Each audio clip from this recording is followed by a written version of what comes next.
All right, so welcome everyone to the Grounds on the Go seminar series. This is a series that we at the Applied Research Institute at UVA, my office, and the UVA Research Park put on up here a couple times each semester.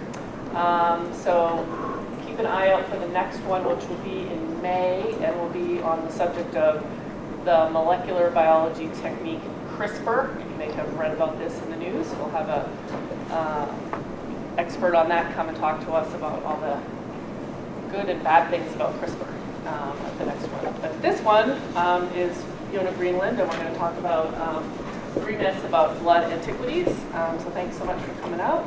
Grab some lunch. And I'd like to introduce Fiona now. So Fiona Greenland is an assistant professor of sociology at UVA. She's a comparative and historical sociologist with a specific focus on cultural objects as sources of power. She holds 2 doctorates, one in archaeology from Oxford University and one in sociology from Michigan. Her research is supported by the National Science Foundation and the Quantitative Collaborative at UVA. Professor Greenland's forthcoming book is titled Ruling Culture, Art Police, Tomb Robbers, Art Police and Tomb Robbers in Italy. Shortened it a little bit. So thank you so much for coming, and welcome, Fiona. Thank you. Thanks very much. Thank you, Melissa, for the generous introduction. Thank you very much to Katie and Melissa for helping get this set up, for inviting me into the Applied Research Institute for this opportunity. And thank you all for coming. One of the perils of myth busting is that we throw out the good in addition to the bad or the less useful. And it is not my objective here today to tell you that blood antiquities or extraction of antiquities for illicit markets is a good thing. On the contrary, what I want to do is open up a conversation about this term, blood antiquities, ask what it is currently doing in some important research and media discussions, how current research is unpacking this term and helping us to understand better various phenomena connected to it. So my talk today is going to be structured around 3 myths, mnemonically easier through the 3 M's of money, massacre, and mujahideen. And I'm going to start by asking this very basic question: what do we mean by blood antiquities? So that we're all on the same page concerning some of the ideas and concepts behind it. And then I'm going to leave plenty of time for questions and conversation at the end. So this term, blood antiquity, was used for the first time in connection with insurgent looting in Syria during the ongoing Syrian civil war. And it was consciously used to cue blood diamonds. And blood diamonds, a well-established concept, right, with a theory behind it of ruthless extraction of diamonds in war zones. So this is a phenomenon that political scientists have been exploring for many years. And the bloodshed aspect of blood diamonds really is twofold. There is the dangerous work associated with the extraction itself, often working in perilous conditions, workers who are themselves paid very little to do very dangerous work, and that includes children. And on the other side, the pipeline, right, leads to profit. And so the other piece, the kind of end game of blood diamonds, is money to be put towards further war making. So for political scientists interested in extraction and the support of civil war, blood diamonds has grown to support quite a robust literature about exploitation, violence, and the financing of civil war through illicit profit. Blood antiquities get at some similar aspects, but there are some differences. So an easy way to think about blood antiquities is that we're referring here to archaeological materials whose political and monetary exploitation are associated with human bloodshed. The image on the screen in front of you, which has faded a little bit here in the light, shows a woman with her head covered in mourning, standing in front of what could be a coffin in what could be a museum vitrine, a play on the sort of dual exploitation of human lives and artifacts in the context of this ongoing war. But let's stick with the text on the screen for a minute, because there are a few different ways to understand this. So archaeological materials whose political and monetary exploitation, all right, let's stop right there. So by political, we can mean destroying for propaganda, and that certainly seems to have been one motive of the insurgent groups who undertook performative destruction of artifacts in the war. And then monetary exploitation, they almost certainly were talking about a profit-making endeavor here. So keeping going through this paragraph, associated with human bloodshed, here we can be talking about at least 3 different dimensions of suffering. There's funding for terrorist violence, right? And this was often said about the Islamic State's interest in systematic looting of archaeological sites. There's a possible correlation with civilian targeting. That seems to be the suggestion in some conversations, that the same group that is spending its time deliberately blowing up or sledgehammering ancient statues is pairing that behavior with deliberate destruction of human lives. And then there's the third strand of this theorizing, that it's a dangerous form of forced labor. That, in other words, similar to what we're seeing in the African diamond mines, civilians have been forced to undertake very difficult physical labor with risks associated with it, forced to do that by insurgent groups. So there's a lot happening around this simple pairing of these words, blood antiquities. And I want to take you through what I see as 3 myths, which have some promise, but currently also some perils. The first is money. And what I mean by this is the idea that archaeological artifacts have generated supposedly billions of dollars of income to the Islamic State.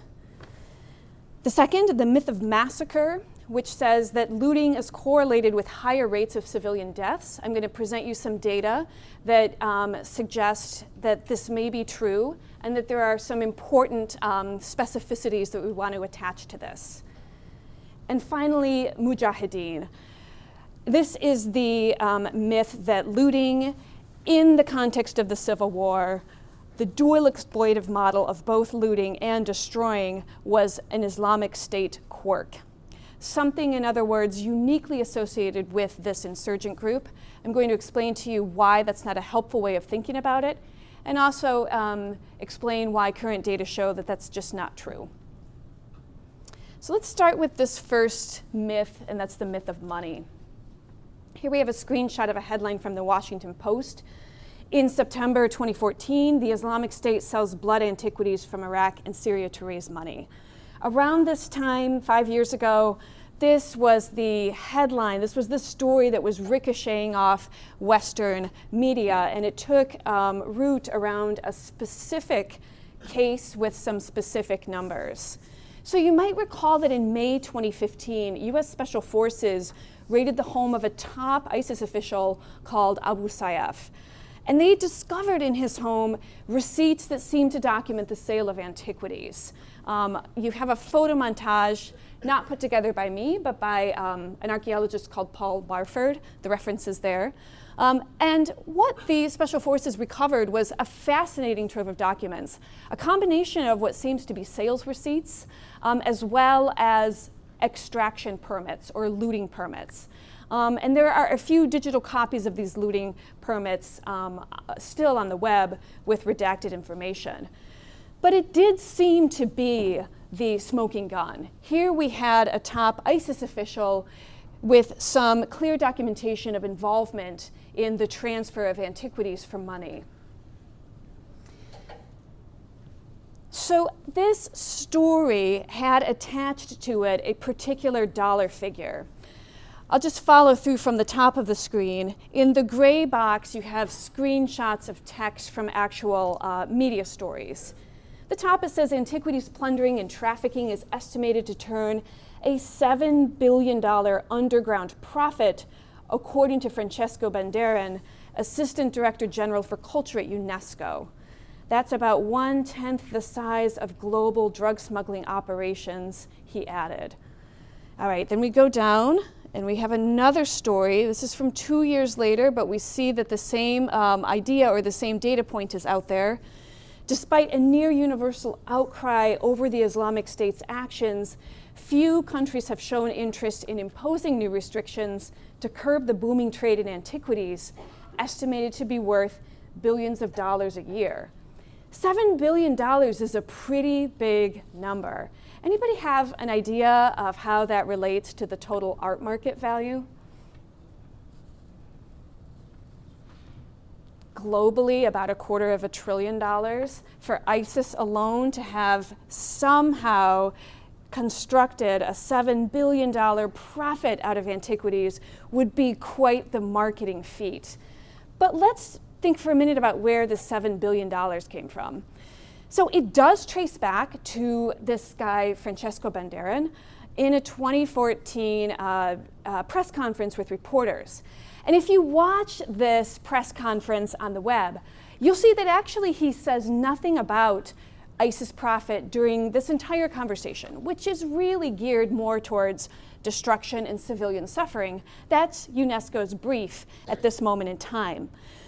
But it's during the Q&A, when he turns things over to the reporters, that they really push him for more specifics on how much ISIS has made. That's the burning question, and that's the story that they want to write. So this UNESCO official hedges and dodges. He doesn't really have a number. He's really not there. He hasn't briefed on how much ISIS might have made. And we know now that nobody really knew. But it's in the course of this push and pull with the press that he concedes there is some information to suggest that the worldwide trade in any given year in artifacts is about $7 billion. Note that that's worldwide, and note that that's the licit market, the observable market. Even with these caveats attached, this figure went viral, and it went viral immediately, by which I mean during the press conference itself, the story is being written up. You can see the cameras in the room. He says $7 billion.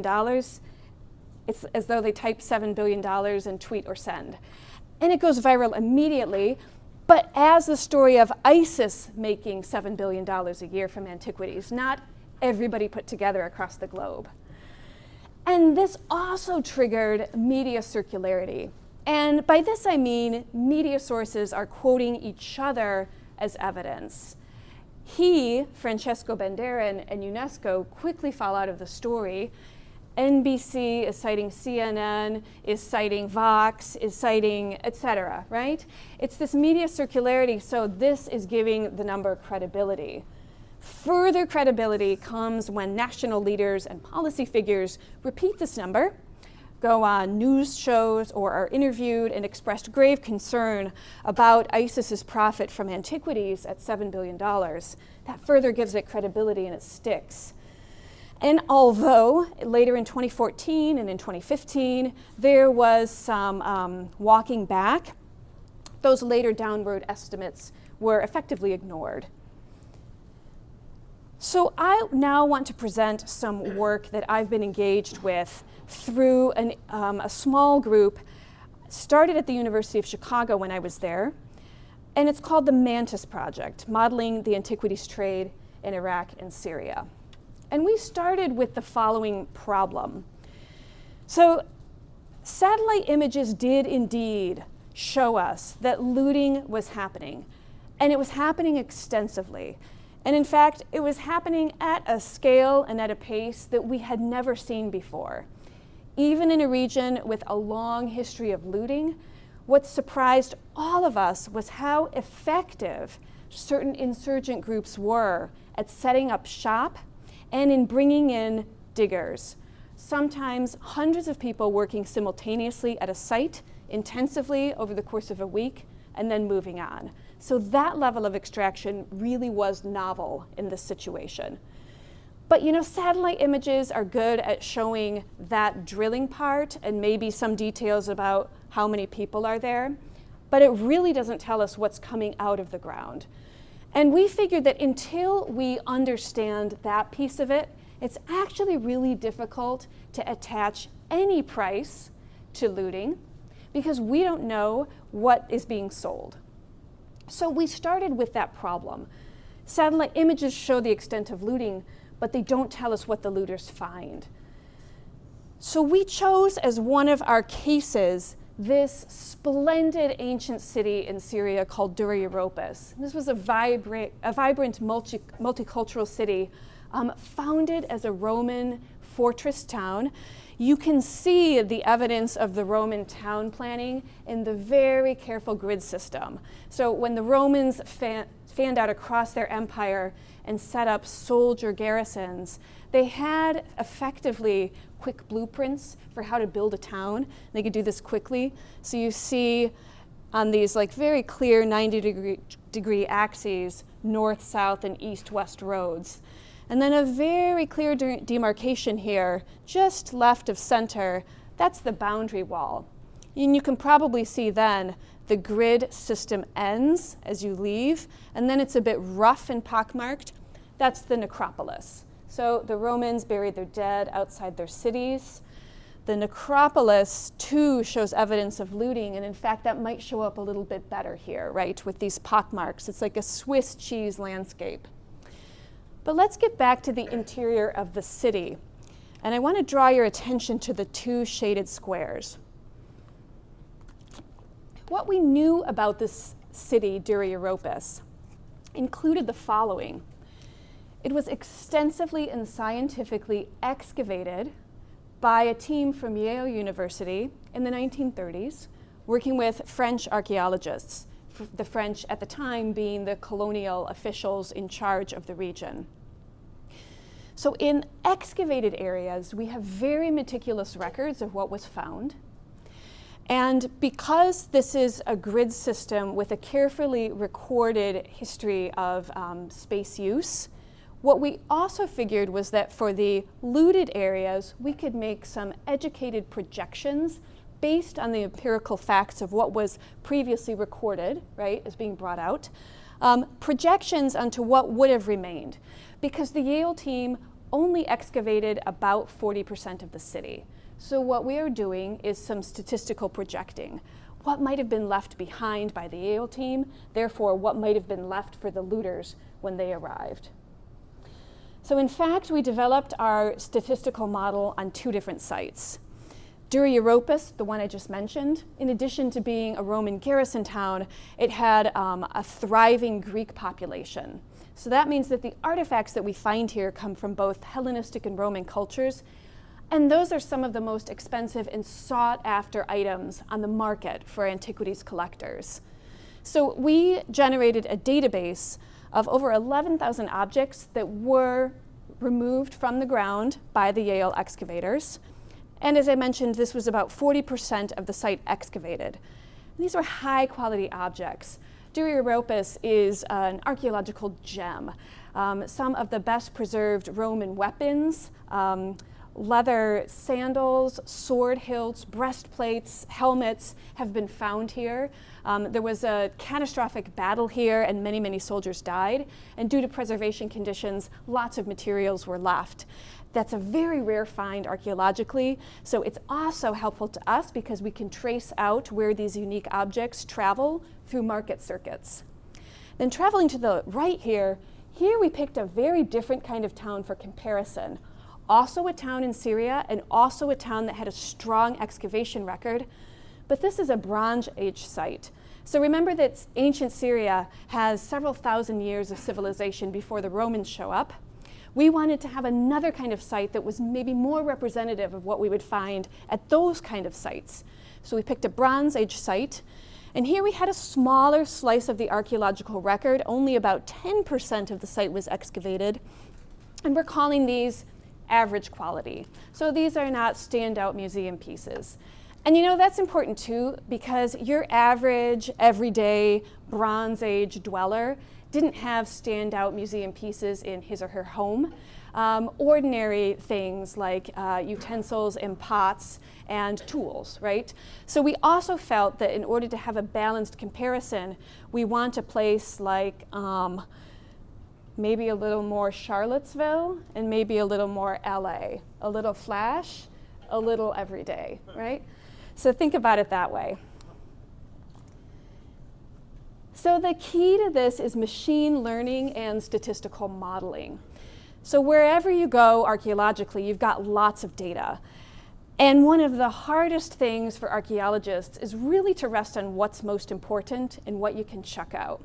So we decided to teach a machine to do that for us. So we chose the variables that were important, and we trained the machine using machine learning algorithms to make matches for us. And I'd be very happy to say more about that later, about the technique. But basically what we wanted it to do was to estimate market values. So think of it this way. We have lots of known objects and we have lots of unknown objects, and we're using as many features as we can from the known objects and automatically sorting them and rearranging them through millions of matches to pare down what would constitute average objects. So to project out on that remaining 60% of the city or 90% of Talbia, we chose key factors that we thought were connected to market value and had the computer sort them for us. And here's what we found. And this is going to be published any day now. So we're really excited about these findings. So at Dura Europos, the total estimated value of all artifacts, just from that 40%, this doesn't include coins for various reasons, that market value was $18 million. And at Talbia, remember we had just 10%, $4 million market value. And we excluded coins because they're quirky objects. Coins are all over the place in terms of value. Think of like what's in your pocket. You've got like a super rare buffalo head nickel if you're really lucky, but mostly it's like nickels and dimes. So this is the same with the ancient coin market. Wide range of quirky behavior. So how can we have 18 million on one hand and 4 million on the other? Well, it is a little bit like the LA-Charlottesville split in terms of flash, but also the difference is explained by collectors' interests and the size of each city. We know that stuff coming out of that first town that I talked about, Dura Europos, tends to be fetching much more on the market.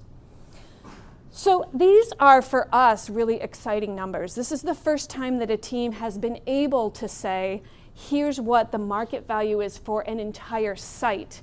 And I want to put that in context for you in just a moment. There is, of course, the question that is still asked, how much did ISIS make? We don't know. We don't know what they pocketed. But I have a strong feeling that it's not billions. There are a few factors to consider in this, and one is market conditions. So you can imagine that if all 15,000 sites in Syria were looted at once, and all of those objects came onto the market, in fact, prices would fall. So it's not a safe bet to say one site, $18 million, times 15,000 equals profit load, because that's not how it would work. Collectors would have an abundance of choices, could pay less, could pay nothing. So that would definitely alter things in terms of price value. Then there is this problem of the supply chain limitation.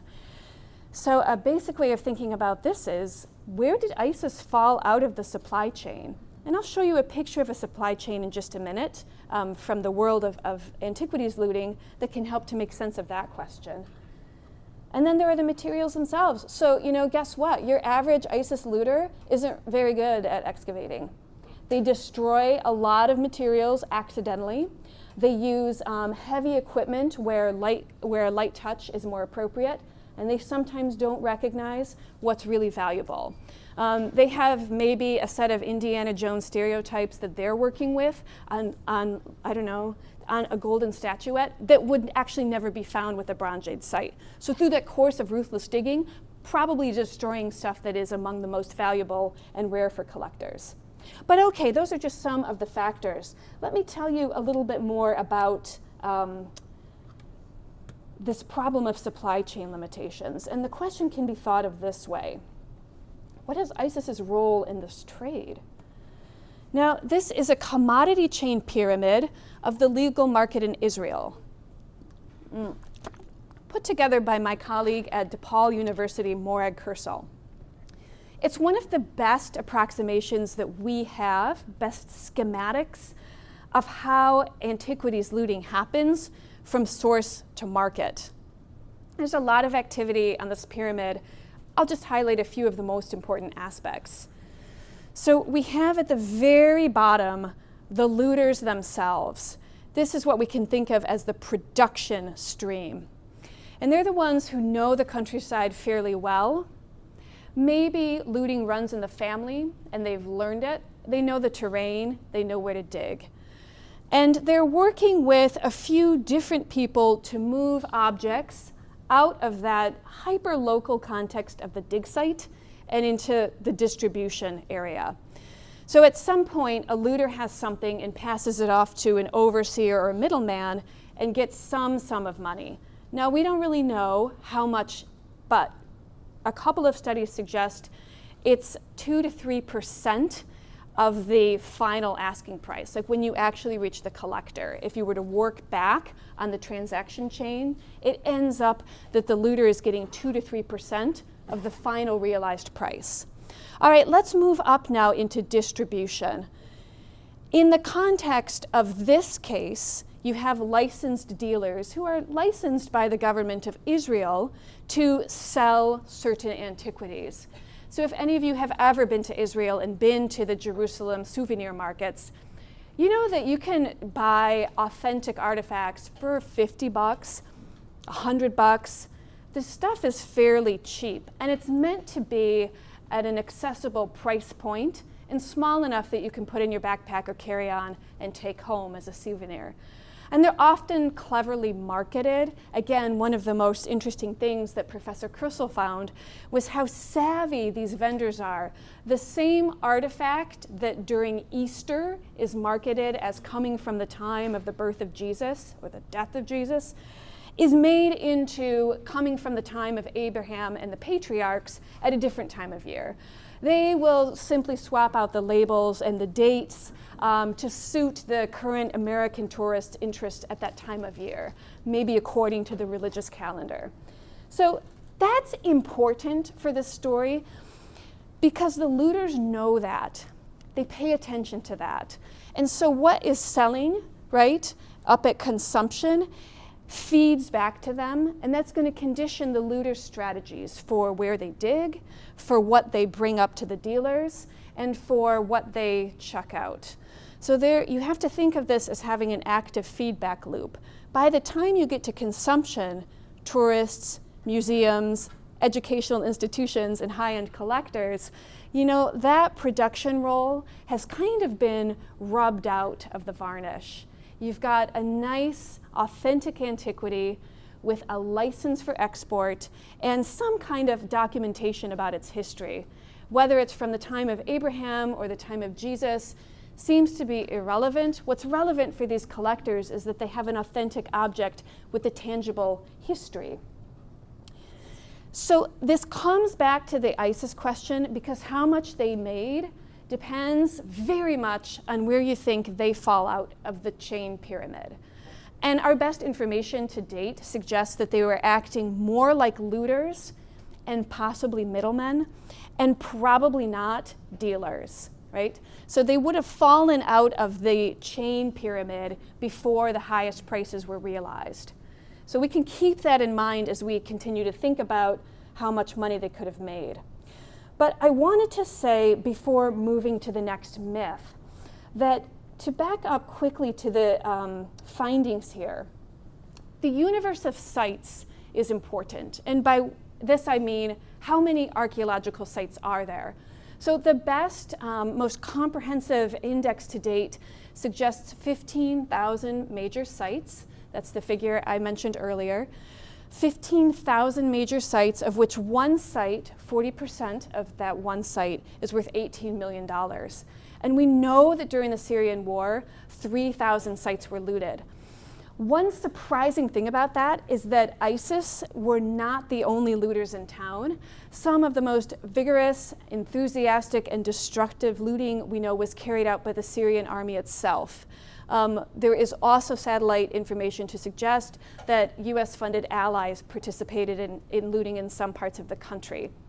So I want to underscore this was in some ways an ecumenical effort, and yet there were aspects of ISIS looting that were particular to that group. As I mentioned, this breathtaking ability to mobilize manpower in rural areas to work very intensively in short bursts of time. They seem to have somehow tapped into an existing looting infrastructure and made it more productive than anything we'd seen before. So that is significant. So bear in mind this universe of sites. We argue in our paper why that's going to have future implications for possibly the next insurgent group who rolls through the region. Let us go now to this next myth. That's the myth of massacre. The question here about the myth of massacre is whether we should think of cultural destruction as going hand in hand with murder and civilian terror. So several public figures have already suggested that this is the case. And others have speculated that artifact exploitation, whether looting or destruction, may in fact be a substitute for direct killing, perhaps serving as an alternative method of establishing authority. And we can think about historical parallels to this and reasons why a regime might be very interested in this kind of activity. A regime coming through with a fearsome reputation ahead of it may choose performative violence against people and against statues as a way very quickly to terrorize and kind of exert domination over a civilian population. It sends a terrifying and very powerful message. And yet let's dwell on these last two bolded words here, establishing authority, because it does seem that ISIS, very canny users of propaganda, had a method of establishing authority that was rooted both in religion and in terror. So on the screen in front of you is a photo montage produced by the Islamic State itself, and it ran in Dabiq magazine, one of these glossy, multinational outreach publications that the regime was famous for. The font is quite small, so I'll read each one to you. We have three aspects of the positive work of Sharia law in Islamic State communities. That's the way the Islamic State presented these images. So on the left, we have smashing idols and, quote, erasing the legacy of shirk, or idolatry. So you can see here the man in fatigues with the sledgehammer is smashing up ancient Roman marble portrait heads laying on the ground in front of him, and he's being watched by a group of men and boys. They're not in fatigues or in visible ISIS clothing, so we have to assume that they're civilians. If we go up to the upper right corner, here we have a man who is said to be collecting and safeguarding the zakah paid by the Muslims in preparation for its distribution to those eligible. So he's safeguarding the tax receipts, the monies paid by obedient Muslims, then to be distributed to war widows, orphans, the sick and the elderly. And then finally, the actual doling out of that money, assistance to the poor. So I note that this story was entitled "The Law of Allah or the Laws of Men is Waging War Against the Caliphate Apostasy." You can probably guess what their answer was to that question. The punchline here is we have a positive message connected to destroying statuary, and that message should be understood as Islamic State is bringing peace and religious order to these local communities. Think about statue smashing as going hand in hand with support for the poor and the religious devotion to the community through almsgiving, right? So this is part of their way of presenting this work. That's not the way I think about it. here's the way I think about it as a social scientist. I'm very interested in what the social scientists, particularly political scientists and sociologists, have had to say so far about civilian killing in civil war. So there's strong agreement now among political scientists that civilian killing in civil war is strategic, it's not random.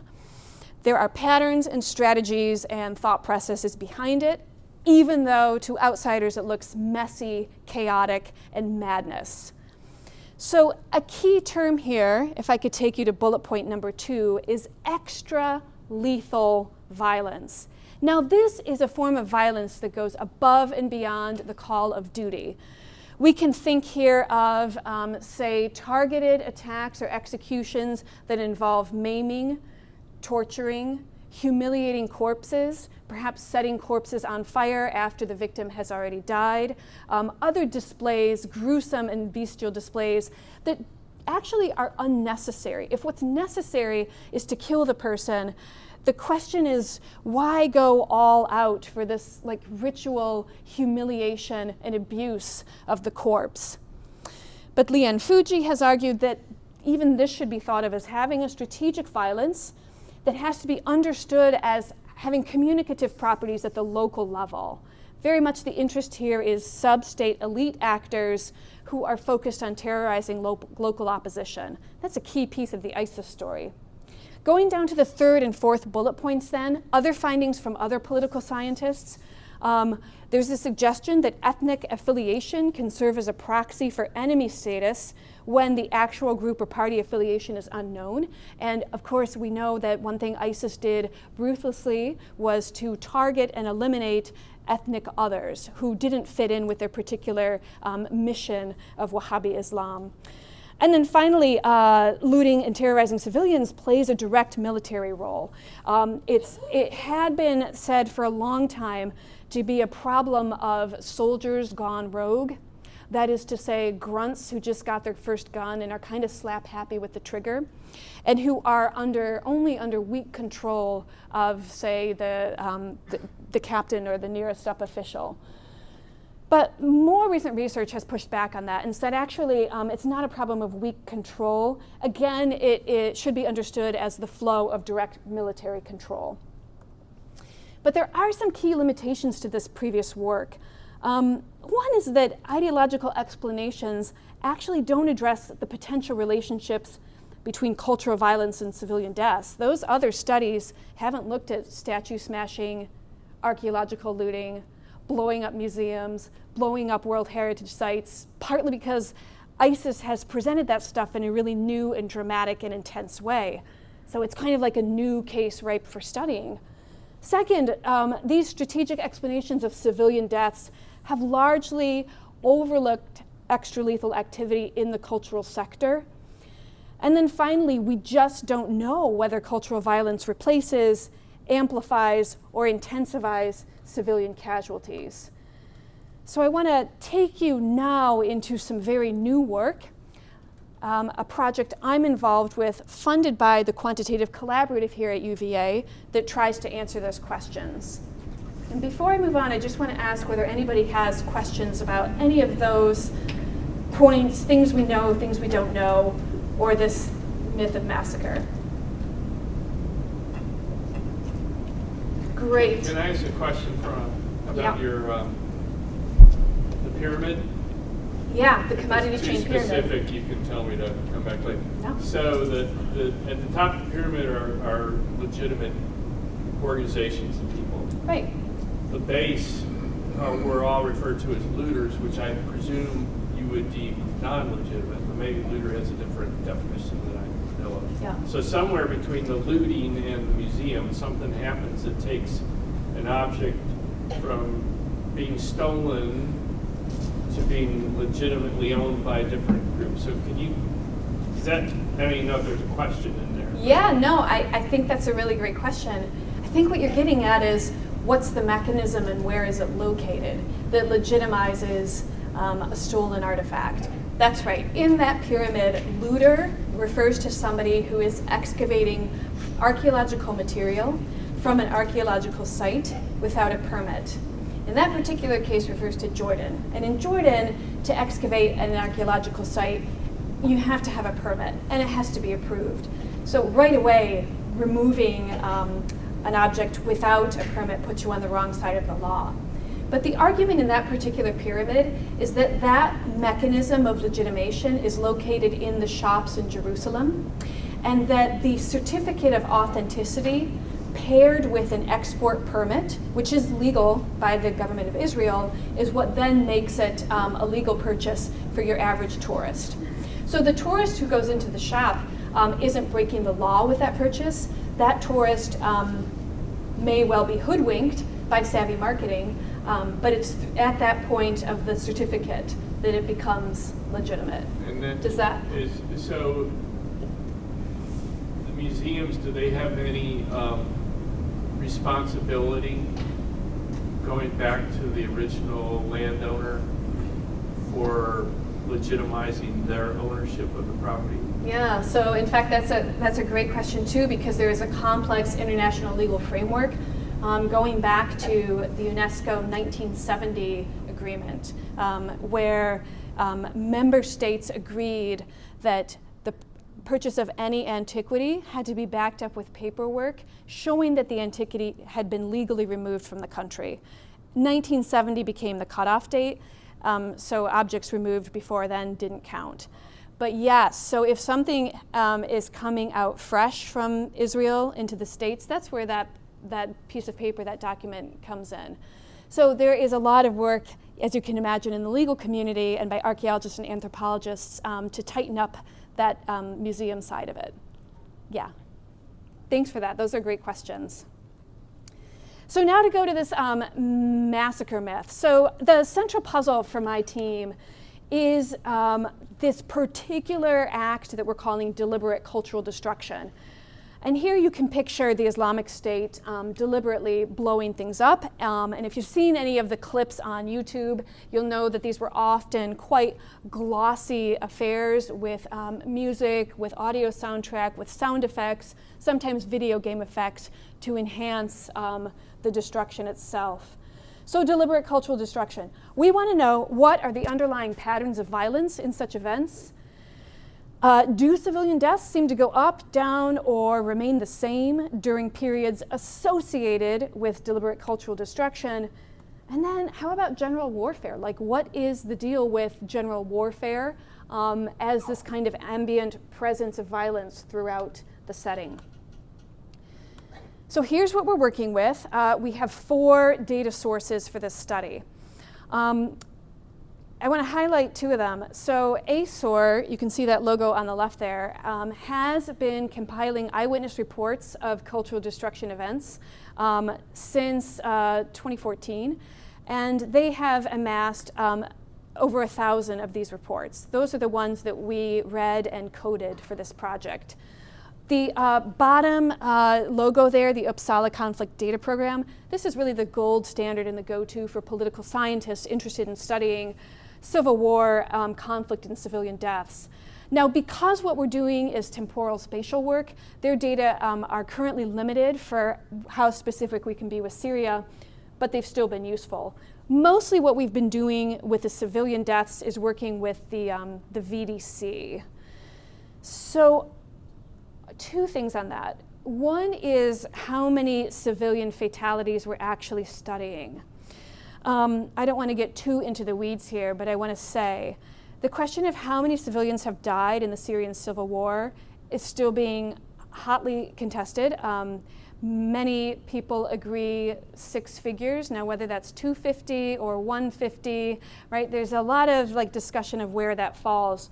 Our data set only includes 52,000, and that's because of the 42-month period that we're studying of when ISIS was blowing up monuments.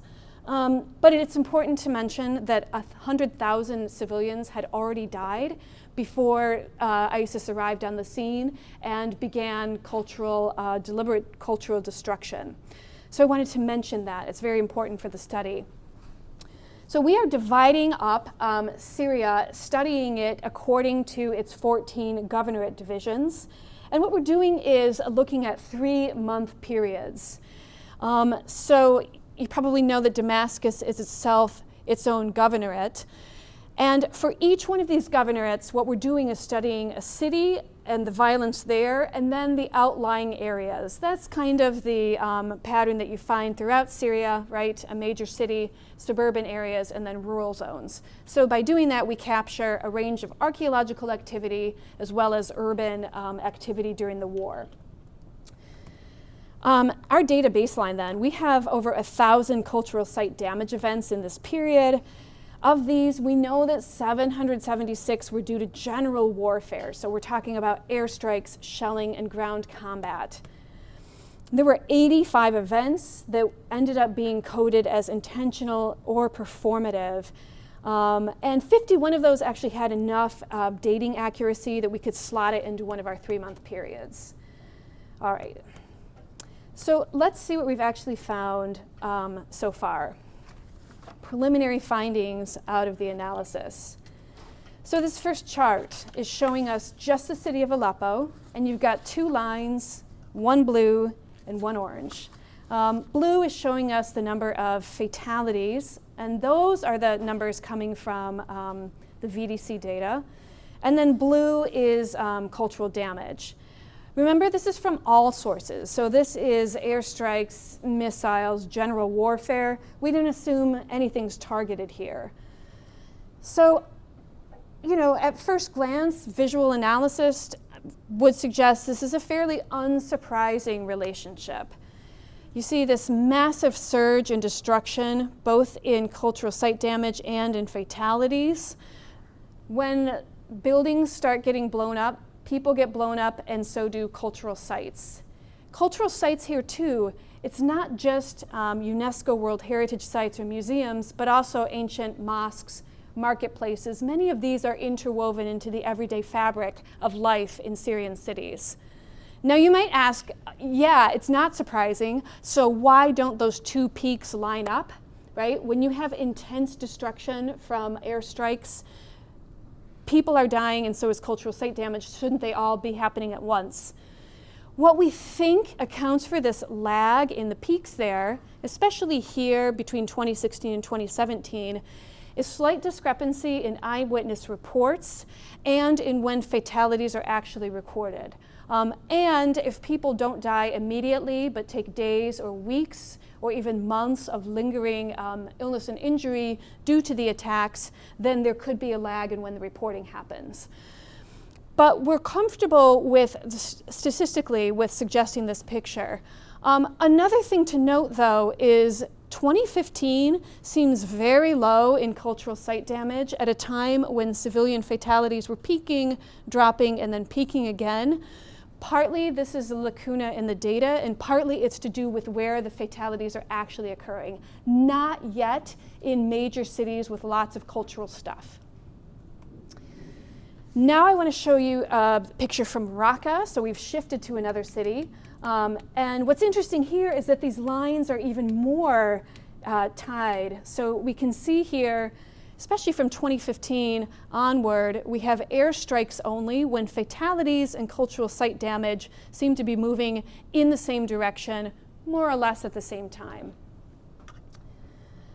Let's now look at a quite different picture. And the picture I'm about to show you takes care of all of Syria, and it's going to show targeted fatalities and intentional cultural damage. So what I mean here by targeted fatalities, no more collateral damage, but actually going after particular people or groups in the context of fighting, and intentional cultural damage. So not accidentally blowing up a museum, but deliberately doing it.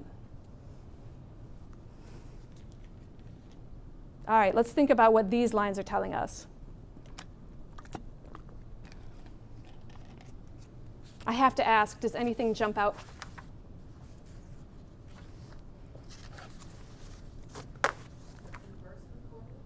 Sorry, what's that? Inversely correlated, yeah, right? I'm seeing that especially at 2015, right after the start of 2015. And then the strange surge at the start of 2017, right? And then going back down when targeted deaths go up a little bit and then dip. Yeah, so this is showing as I mentioned, the total across Syria for this period. So remember that it's not just ISIS doing the fighting, but also state actors. What's really noteworthy about this is that we have now some valuable information about possible motives for this form of destruction. So this intentional cultural destruction peak is happening around a time when ISIS's authority is being severely tested, when their capacity for all-out warfare has significantly dropped. They've been weakened, but engaging in intentional cultural damage seems to be a last gasp, potentially during retreat moments. Think of the Nazis in Italy blowing up the bridge at Florence. Partly that has a logistical effect and partly it's psychological.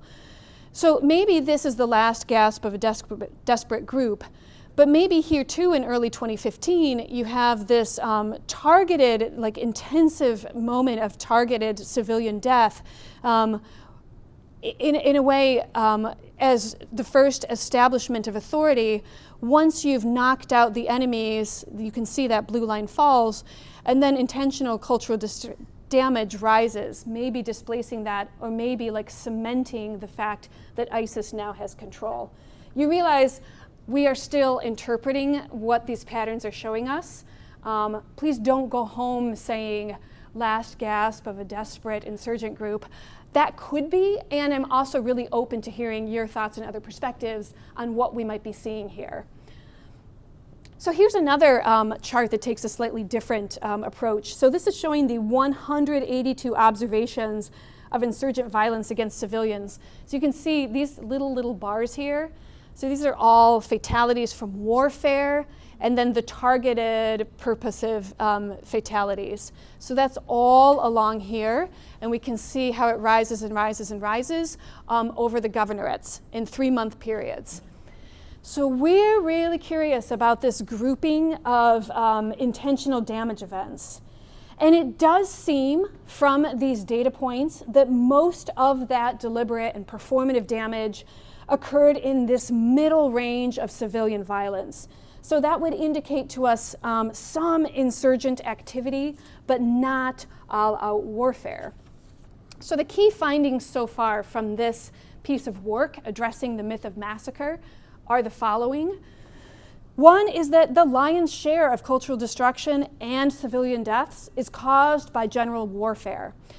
Airstrikes and missiles blow up things and people indiscriminately. So you know the take-home message there for policymakers who are concerned about cultural heritage is don't go to war with Syrians who fight with Russian MiGs, because you're going to blow up people and churches, mosques, cemeteries, all of the cultural sites that are important to local people, right? The second key finding from this new research is that deliberate cultural destruction seems to be correlated with some civilian fatalities, but at a moderate level. So we can erase that term iconoclastic fury as having to do with fury in general towards people. They seem to be doing this at strategic moments, and the civilian deaths are also performative. So you can see the image on the lower left here. What we've got is a shot of the Palmyra Amphitheater, and you can see there are 2 columns of boys here walking in the foreground right in front of the stage. They're dressed in uniform, the Lion Cubs uniform of the ISIS youth.